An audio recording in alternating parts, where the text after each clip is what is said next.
base ourselves here on the farm, and it's been probably not what I expected, but I've learned a lot, and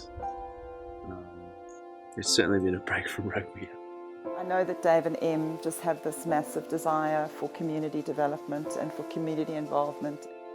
You see now, if I'm working like this, it's lucky because somebody just staying, no jobs, no what.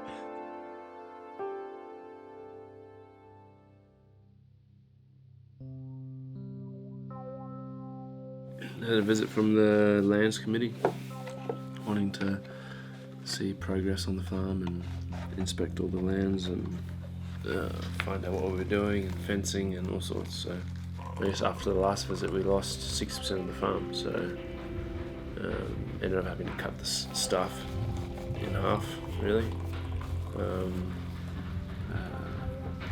Let go 20 workers, which was pretty tough.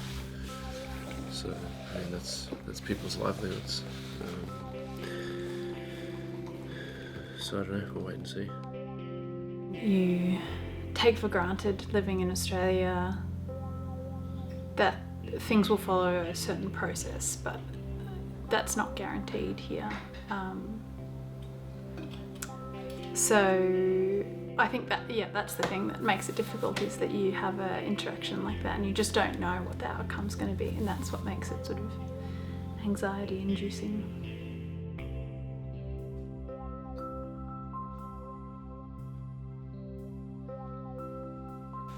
He's extraordinary. He's just so different and so passionate about everything he does,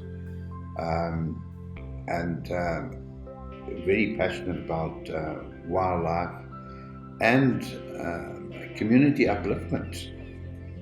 He's had a project in this country, which 80-20 vision, which has done wonderful work in certain areas. That's just who he is. Our hope here was to do the farming side and then have a side of it that's wildlife, cattle integration, because ultimately if you can't meet people's needs and find a way for wildlife to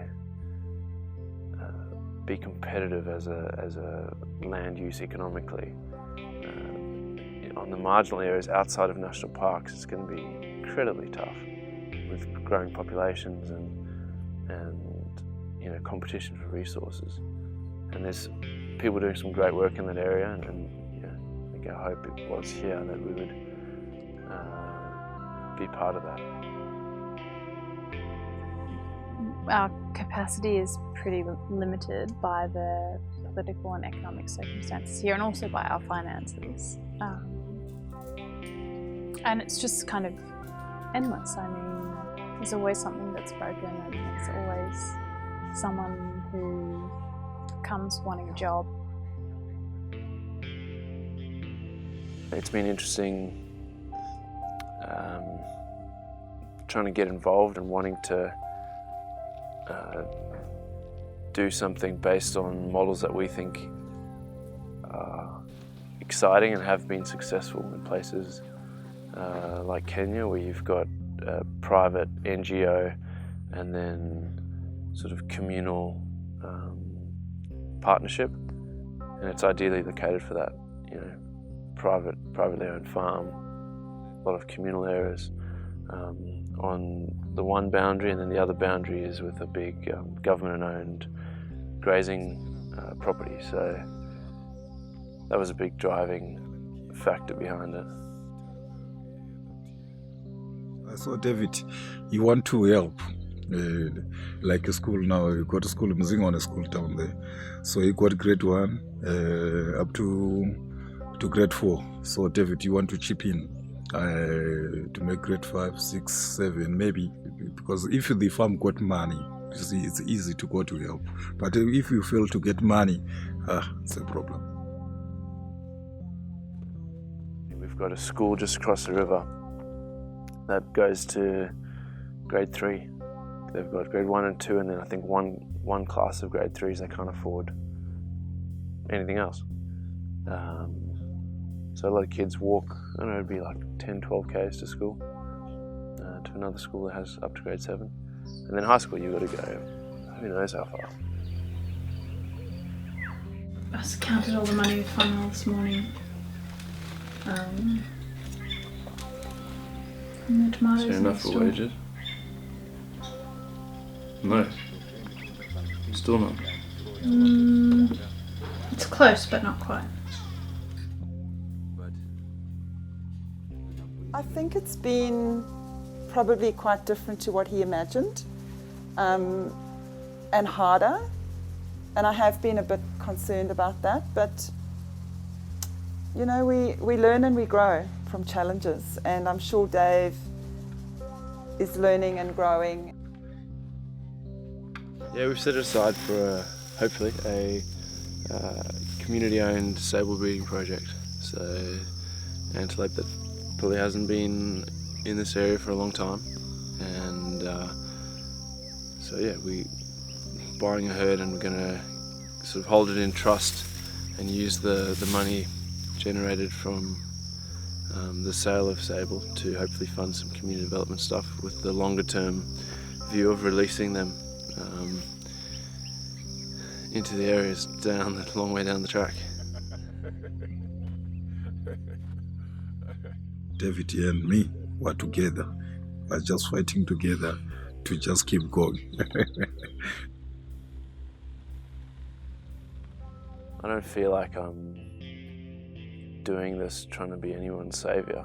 I don't know, I just feel like it's something that makes me feel hopeful about the future, and something that I'd want to be part of, trying to build new models that work and that benefit people and meet their needs, and then don't just I don't know, build up wealth for one set of people at the expense of others. I really am touched at what David's doing at the moment and his commitment to the farm. I didn't really expect it. And because things are very difficult in this country at the moment. But where we go from here, I'm not sure, but we're not going to give up. It's one of my biggest concerns is trying to get things to a point where they have a chance of succeeding. I don't know if this will work.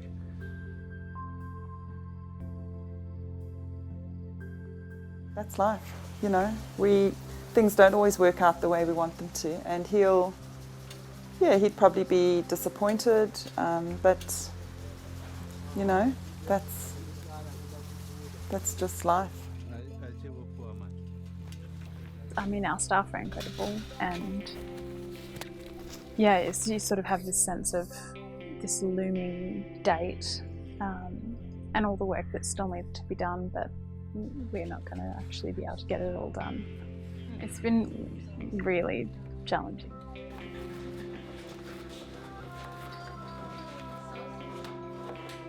At the end of the day, it's not really, none of us can control it. So we're trying to control what we can and see what happens. I don't know, I think sometimes I'm too optimistic, maybe a bit naive, but I don't know, that's just how I am. Emma's more realistic about a lot of things, but no, sometimes I think you have to be optimistic.